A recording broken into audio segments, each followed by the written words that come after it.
can you do a video on the importance of brackets and what it means when we label our codes together? All right, so we've got our punctuation. Brackets is one of our very first. Brackets are used for like synonyms, alternate phrasing, and also brackets are used in the alphabetical index to identify manifestation codes. So I'm assuming that's what she's talking about when we label our codes together.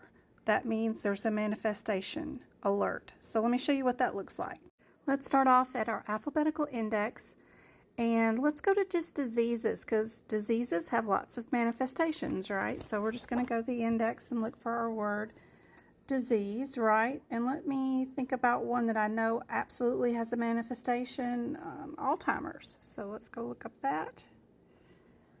I can't see with my glasses on or my glasses off. Alzheimer's. Here we go. There's Alzheimer's right here. We have our G30.9, and then we have something in a bracket, which is our FO280. What could that mean?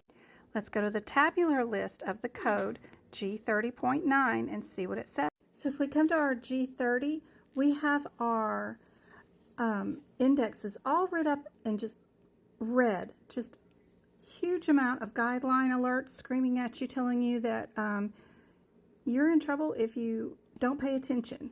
So what it is saying is that we have to use additional codes to identify the manifestation that caused Alzheimer's. It wasn't Alzheimer's, it was dementia, right? And if we go to dementia, we also end up with a whole lot of red alerts that say you must code something else first, because this will be our secondary code. There's our Alzheimer's right there at the top. So they back each other up with all their red alerts. Don't forget, when you have a guideline, move it to your codes that it affects and use some examples near the codes. It is super helpful. Also, back at my guideline for brackets, I will put down my page numbers of where I just went and found my examples. So page 137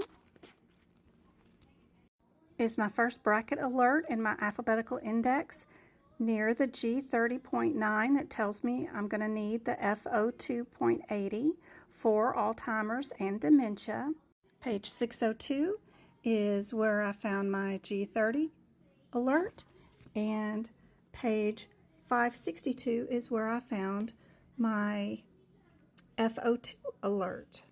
Adding these page numbers down on all your guidelines and then marking them up once you're there is super helpful, and it reinforces the guidelines, and you'll eventually start recognizing them and memorizing them a little bit.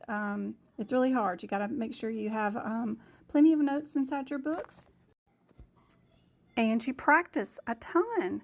Be sure and like, share, and comment what else you would like me to explain. If you felt this was helpful, I hope to see you during my live lessons, and thanks bunches for asking about this particular guideline. I hope this is helpful.